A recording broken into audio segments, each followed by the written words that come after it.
ce matin, notre invité dans ce studio en direct, c'est Cyril Ferraud, l'animateur de France 3. Bonjour Cyril. Bonjour Thomas, bon anniversaire Thomas Joubert. Oh, c'est gentil d'y penser, c'est gentil. Ça Merci vous fait beaucoup. quel âge tout ça alors? On le dit pas, vous savez, 22. je suis un peu coquet. Donc, 22, vous êtes très gentil Anissa. Un petit peu plus, on va faire comme au juste prix. C'est plus, Je vois qu'Europe 1 est généreux puisque donc vous avez 2 pains au chocolat. C'est ça, 2 pour pains au votre chocolat anniversaire sans d'anniversaire, bougie. exactement. Voilà, que je viens de m'enfiler pendant la pub.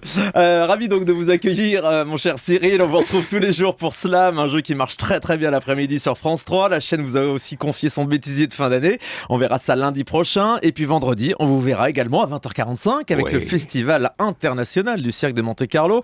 Et également dimanche après-midi avec le cirque Nicoline de Moscou. Vous êtes partout pendant ces fêtes. Je suis le Père Noël en fait. C'est moi qui ai la hôte de Noël de France 3. C'est ça, la hôte de Noël de France 3, c'est vous. Alors à chaque fois que je vous reçois dans cette émission, vous nous dites que vous avez envie de faire plein d'autres choses sur France 3. Ouais. Alors le cirque et le bêtisier, c'est la seule chose qu'ils vous ont trouvé à France 3 ? Mais c'est énorme, ça fait 2 primes plus les spéciales de Slam pendant les vacances de Noël. Là, on a 2 semaines spéciales du match des animateurs de Slam où je reçois tous les jours les stars de la chaîne, les animateurs, les journalistes.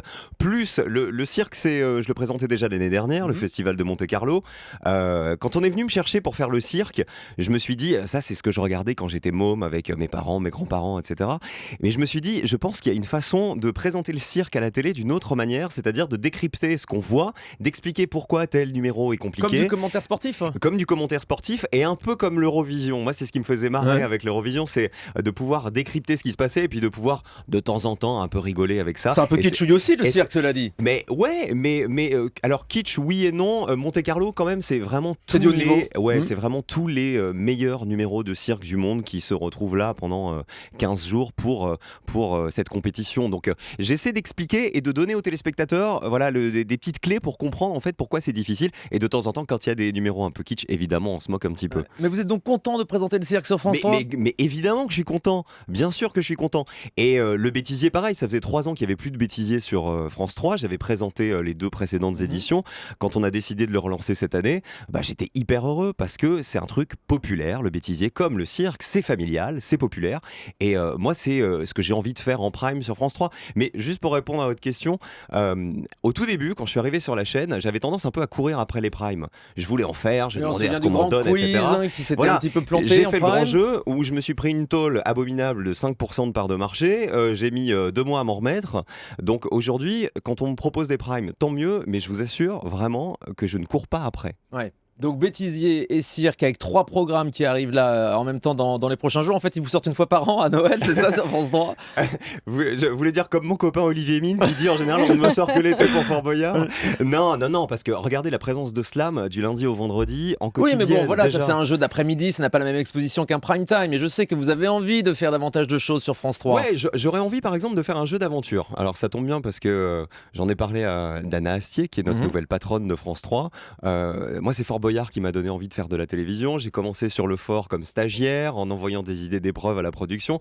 Donc un jour faire un jeu d'aventure, j'adorerais. Vous voulez piquer la place d'Olivier Mine, quoi. Ah bah non, Olivier il est sur France 2, moi je suis sur la 3. Ouais. Je pense qu'il y a plein de choses à faire sur France 3. Alors vous parliez en rapport avec de le Dana patrimoine. Astier, justement, la nouvelle directrice de France 3. Elle a déclaré dans Média Plus le 2 décembre dernier qu'elle allait vous donner plus de visibilité en 2015 sur la chaîne. Qu'est-ce que vous allez faire ? Si vous en savez plus, dites-le moi parce que je n'en sais rien.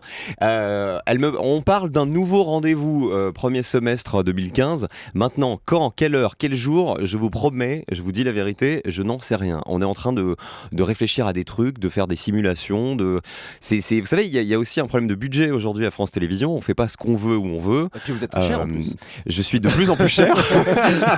D'ailleurs, ça devient un problème. Hein. Mais vous savez, peut-être que quand on me donne 3 primes en fait, pour Noël, peut-être que je suis moins cher. Vous voyez, peut-être que je fais Ça un doit être discount, ça. vous savez pas. Hein. Mais non, il y a effectivement quelque chose qui se prépare. Ça sera premier semestre 2015. Maintenant, quand... Mais c'est quoi ? C'est du prime ? C'est une émission en journée ? C'est de la deuxième partie de soirée ? Non, ça sera plutôt une émission en journée. Mais alors, quel jour, à quelle récurrence ? Franchement, je peux pas vous dire. C'est des dans le domaine décisions du jeu qui se toujours ? prendront. Enfin, c'est ce que vous avez envie de faire ? C'est ce que je sais faire, le jeu. Voilà, pour l'instant. Peut-être qu'un jour, peut-être qu'ils vont m'appeler pour météo à la carte le samedi. Hein. Vous voyez, j'en apprends chez vous. Hein. Je savais pas que ça arrivait le samedi. Ouais. Mais Slam, à une époque, était diffusé 7 jours sur 7 non, le pendant samedi. l'été ou le samedi, ouais. L'été dernier, on était diffusé 7 jours sur 7, ouais. Maintenant, il y a d'autres choses le week-end. Il y a les carnets de Julie, par exemple, vous voyez, qui marchent très bien. Donc, Mais il n'y a aucune raison. on va pouvoir voir Slam plus souvent ? Et ça fait partie des choses voilà, auxquelles on peut réfléchir, mais il faut pas non plus, vous savez, il faut pas non plus gaver, c'est pas très joli comme mot. Ouais. Il faut pas non plus trop en Lasser le donner. téléspectateur. Voilà, lasser le téléspectateur. Je pense qu'il faut réfléchir aux attentes des téléspectateurs, ce qu'ils demandent, et en fonction de ça, voir voilà, ce qu'on pourrait faire. Mais pour l'instant, Slam, du lundi au vendredi, marche très bien. Hier, on fait 13,5% de part de marché en 4 ans. Mais vous en talonnez 4 plus. TF1 à cette heure-là et on ne le sait pas assez. Ouais. On talonne TF1, on le dit pas assez, on dépasse même souvent TF1. Et c'est marrant parce que quand Slam a démarré, on était assez tranquille. En face, on avait des rediffusions de séries américaines sur TF1. Et puis quand on a commencé à les dépasser, là, ils ont sorti l'artillerie lourde. On a commencé à voir Bienvenue chez nous, vous savez, Oui, toutes les dîner émissions de presque concours. parfait. Voilà, c'est ça, les émissions de concours, les téléréalités. Donc ça veut dire que mine de rien, Slam est une émission qui à un moment donné a dit à Vous TF1 faites trembler la concurrence, Cyril. Ouais. Récemment, Julien Lepers a taclé quelque peu la direction de France Télé avant de se faire remonter les bretelles. Il rouspétait parce que selon lui, Face à la bande de Jérémy Michalak était un plagiat de questions pour un champion. Il n'y a que lui qui le pensait, mais bon, en tout cas, c'était son avis. La direction de France Télé lui a fait savoir que les personnalités de France Télévisions n'ont pas à s'exprimer publiquement contre leur chaîne. Vous êtes un peu muselé quand vous êtes animateur à France Télévisions. Vous n'avez pas le droit de dire ce que vous pensez ?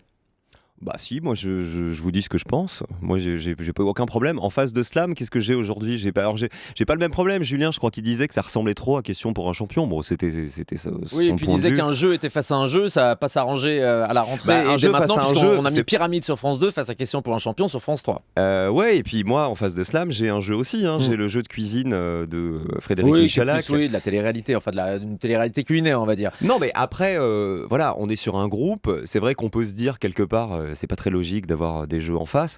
Mais après, faut voir le côté positif quelque part. Si France 2 peut mettre des jeux en face des jeux de France Et 3 puis, il y a que ça qui marche l'après-midi. de toute manière. Donc, Non, mais en même peut-être temps, qu'un jour, France 3, j'en sais rien, mettra des jeux le matin en face des jeux de France 2, vous voyez Mais vous trouvez pas qu'il est un peu en difficulté en ce moment, Julien Lepers à France 3 ?